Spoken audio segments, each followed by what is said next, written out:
Hello students, आइए वैद्युत धारिता में हम लोग आज आवेशों के पुनर्वितरण की क्रिया में वैद्युत स्थिति ऊर्जा में ह्रास करते हैं। ह्रास का मतलब होता है कमी, क्षय, डीके। ठीक है, तो हम लोग क्या हेडिंग शुरू करने जा रहे हैं? आवेशों के पुनर्वितरण की क्रिया में स्थिति ऊर्जा में कमी अथवा ह्रास।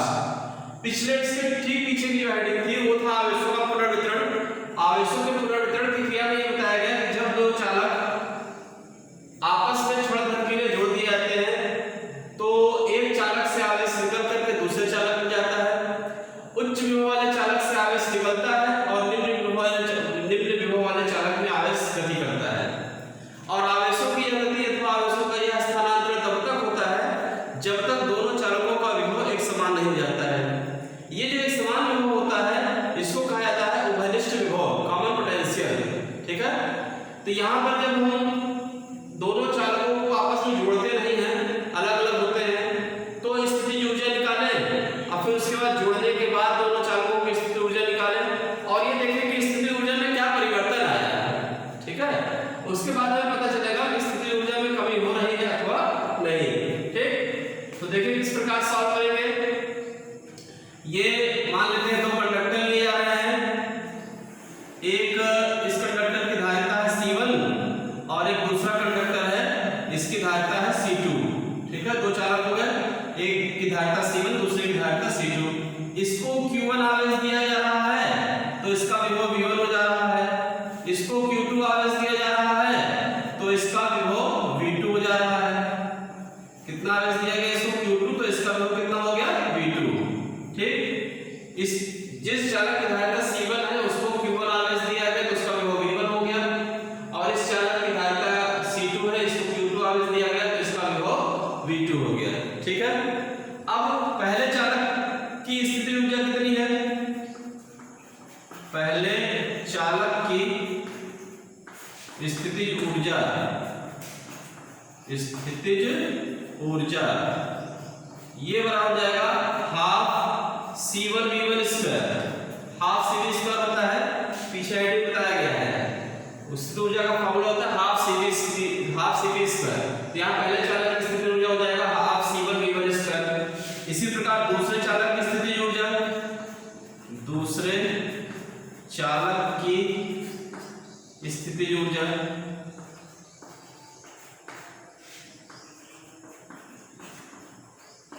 स्थिति ऊर्जा ये बराबर हो जाएगा 1/2 C2 V2 स्क्वायर। तो दूसरे चालक की जो स्थिति ऊर्जा होगी वो हो जाएगी हाफ C2 V2 स्क्वायर। अब पुनर्वितरण से पहले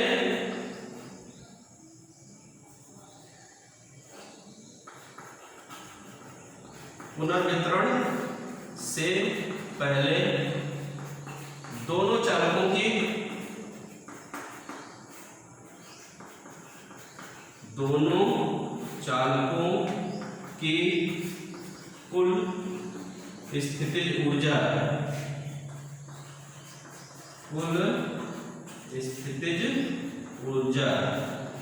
इसको ले लिया जाए U1, कैपिटल U लिखा है स्थितिज ऊर्जा को, ये हो गया U1। इन दोनों को जोड़ दिया जाए, ये है half C1 V1 square plus half C2 V2 square. ठीक, half C1 V1 square plus half C2 V2 square. अब इसके बाद ये पुनर्वितरण से पहले की ऊर्जा आई। अब हम पुनर्वितरण कराते हैं। पुनर्वितरण कराने के लिए इन दोनों चालकों को किसी ऐसे तार से जोड़ दिया जाता है जिसकी अपनी धारिता 0 हो, स्वयं की धारिता 0 हो, तो उच्च विभव वाले चालक से आवेश निकल करके निम्न विभव वाले चालक में जाता है और यह आवेश तब तक गति करता है जब तक दोनों चालकों का विभव समान हो जाता है। ये दोनों चालकों का विभव समान हो गया तो उस स्थिति में दोनों चालकों का जो विभव होता है वो कहलाता है उभयनिष्ठ विभव। और पुनर्वितरण के पश्चात उभयनिष्ठ विभव कितना हो जाएगा? पुनर्वितरण के पश्चात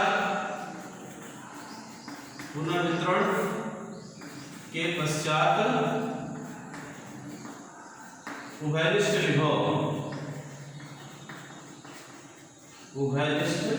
विभव V बराबर होता है Q1 प्लस Q2 बटे C1 प्लस C2 या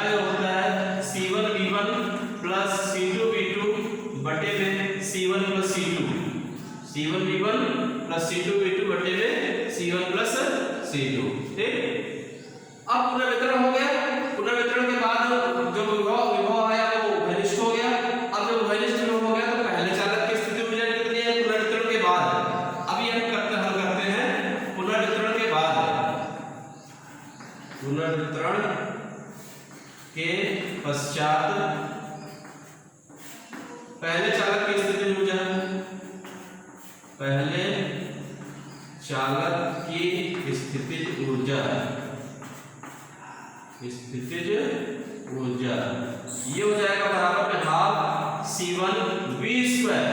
अब यहाँ V1 नहीं लिखेंगे क्योंकि दोनों चालकों का विभव घनिष्ठ हो गया है। इसी प्रकार से दूसरे चालक की स्थितिज ऊर्जा, दूसरे चालक की स्थितिज ऊर्जा, स्थितिज ऊर्जा बराबर हो जाएगा ये हाफ C2V²। ठीक, दोनों क्या है। अब दोनों चालकों के पुनर्वितरण के पश्चात, पुनर्वितरण के पश्चात दोनों चालकों की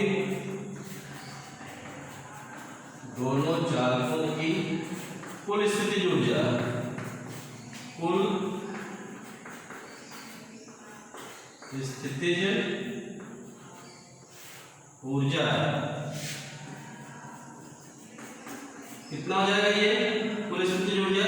इसको लिखेंगे U2 बराबर हो जाएगा हाफ C1V² और प्लस में half C2V², half C1V² plus half C2V²। ठीक, तो इस प्रकार से ये जो स्थितिज ऊर्जा है U1 ये पुनर्वितरण के पहले की स्थितिज ऊर्जा है और ये U2 है ये पुनर्वितरण के बाद की स्थितिज ऊर्जा है। ठीक, अब हम निकालते हैं कि स्थितिज ऊर्जा में क्या परिवर्तन हुआ। इसके बाद नोट यहाँ तक हटाएंगे।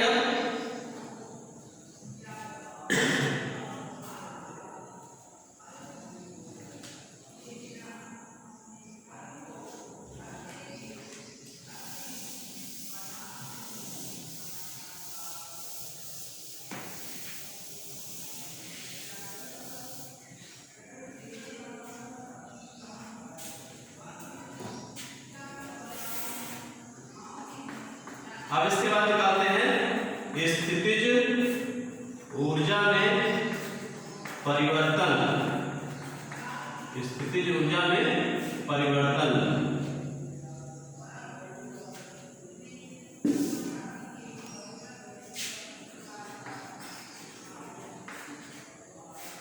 डेल्टा U बराबर U1 minus U2, delta U बराबर U1 माइनस U2।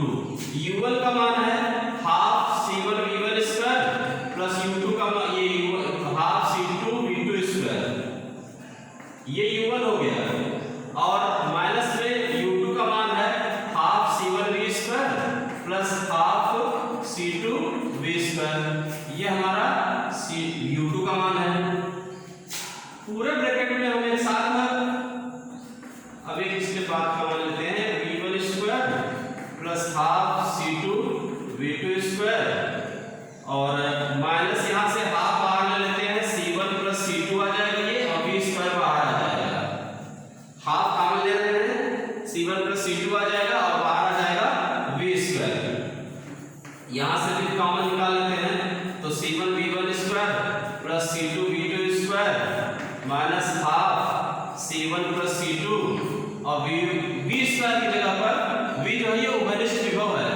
इसका जो मान होता है C1V1 प्लस C2V2 बटे C1 प्लस C2 का होल स्क्वायर। ठीक, ये सब डेल्टा U बराबर चल रहा है।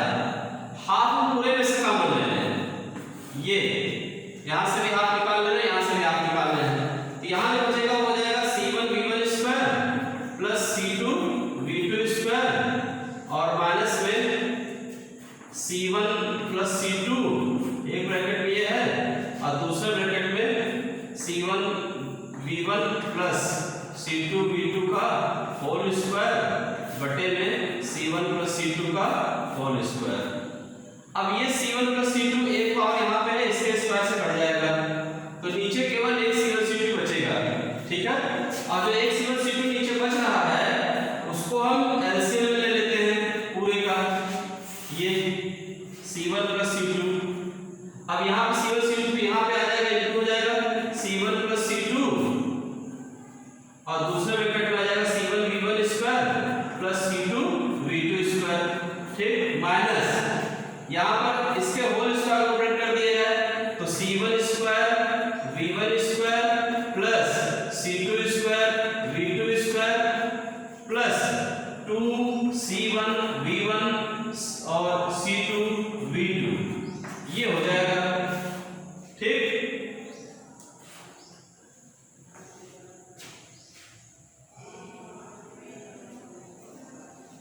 इतना क्लियर हो रहा है। अब इसके बाद ये जो C1 प्लस C2 बटे हुए हैं इसको हम लगा करके बाहर लगा दे रहे हैं और फिर इस ब्रैकेट का इससे गुणा कर दे रहे हैं और इस माइनस को अंदर चिन्ह बदल दे रहे हैं, भेज दे रहे हैं, इसको हटाते हैं तो क्या चेंज आया, डेल्टा U बराबर हाफ और ब्रैकेट में C1 प्लस C2 और यहाँ ब्रैकेट में आ जाएगा, इसका गुणा करते हैं तो C1 का करेंगे इसके साथ तो C1 square V1 square, C1 square V1 square plus इसका इसमें गुणा करेंगे तो C1 C2 V2 square, C1 C2 V2 square plus इसका गुणा इसमें करेंगे तो C1 C2 V1 square, C1 C2 V1 square plus इसका गुणा इसमें करेंगे C2 का इसमें तो C2 square V2 square, C2 square V2 square. ठीक, अब फिर उसके बाद इसका माइनस का अंदर, माइनस को अंदर भेज देते हैं,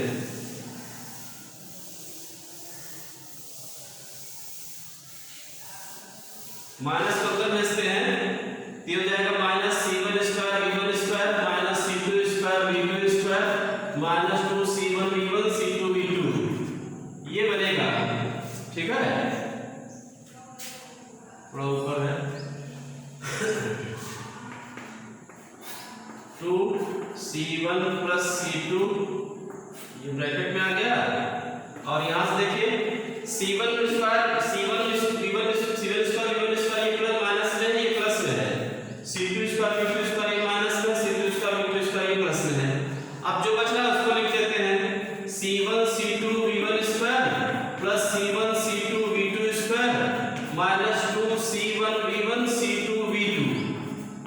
ठीक, C1 C2 सब में से कॉमन निकल आएगा तो C1 C2 बटे 2 C1 प्लस C2 और ब्रैकेट में बच जाएगा V1 square plus V2 square minus 2 V1 V2, ये हो जाएगा C1 C2 बटे 2 C1 प्लस C2 और यहाँ आ जाएगा V1 माइनस V2 का होल स्क्वायर, ये आ गया हमारा डेल्टा U। ठीक, तो स्थिति ऊर्जा में इतने की कमी हो रही है, स्थिति ऊर्जा में इतने का परिवर्तन हो रहा है। ठीक है, अब जो ऊर्जा में ये जो परिवर्तन आया ये डेल्टा U बराबर है, यहाँ पर C1 C2 जो होगा प्लस में होगा, C1 प्लस C2 सब प्लस में आएंगे। अगर यहाँ पे V1 का मान अधिक हो V2 का मान कम हो तो ये पूरा ब्रैकेट आ जाएगा, प्लस में स्क्वायर कर देंगे प्लस में हो जाएगा। अब मान लीजिए V1 का मान कम है V2 का मान अधिक है, V1 का मान कम है V2 का मान अधिक है तो माइनस में आ जाएगा और स्क्वायर कर देंगे प्लस में आएगा। इसका मतलब जो डेल्टा U है, डेल्टा U, अतः डेल्टा U ये जो होगा हमेशा प्लस में आएगा, always be positive, delta U जो है वो हमेशा प्लस में आएगा। तो ये प्लस में आ रहा है, इसका मतलब delta U U1 minus U2 था तो U1 माइनस U2 प्लस में आने का मतलब हुआ कि U1 अधिक होगा U2 अधिक होगा।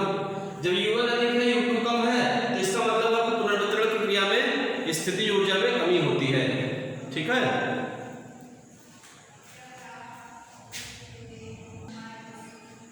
तो रिजल्ट यहाँ पे लिख लेंगे कि चूंकि डेल्टा U का मान पॉजिटिव आ रहा है अतः पुनर्वितरण की क्रिया में स्थिति ऊर्जा में कमी होती है। अब ये जो कमी हो रही है ये क्यों हो रही है? अब ऊर्जा संरक्षण विनाश नहीं होता है, ऊर्जा नष्ट तो होगी नहीं, तो फिर जा कहाँ रही है। तो ध्यान दीजिएगा जो दोनों चालक जुड़े हुए हैं वो एक तार से जुड़े हैं। जिस तार से जुड़े हैं, जब आवेश उस तार के द्वारा एक चालक से दूसरे चालक में जाते हैं तो तार धीरे धीरे गर्म होता है और तार के गर्म होने से ऊष्मा उत्पन्न होती है, वो ऊष्मा वातावरण में चली जाती है। तो इस प्रकार से ऊर्जा में जो यह ह्रास होता है या ऊर्जा में जो यह कमी होती है वो ऊष्मा के रूप में बाहर निकल जाती है। ठीक, तो ये हो गया पुनर्वितरण की क्रिया में स्थितिज ऊर्जा में ह्रास अथवा कमी। कितनी कमी हो रही है ये हो गया, और कमी हो रही है नहीं ये बता रहा है कि कौशल इसका मतलब कमी ही हो रही है, और जो कमी हो रही है वो कहाँ जा रही है, ऊष्मा के रूप में, तार के द्वारा ऊष्मा के रूप में बाहर निकल जा रही है।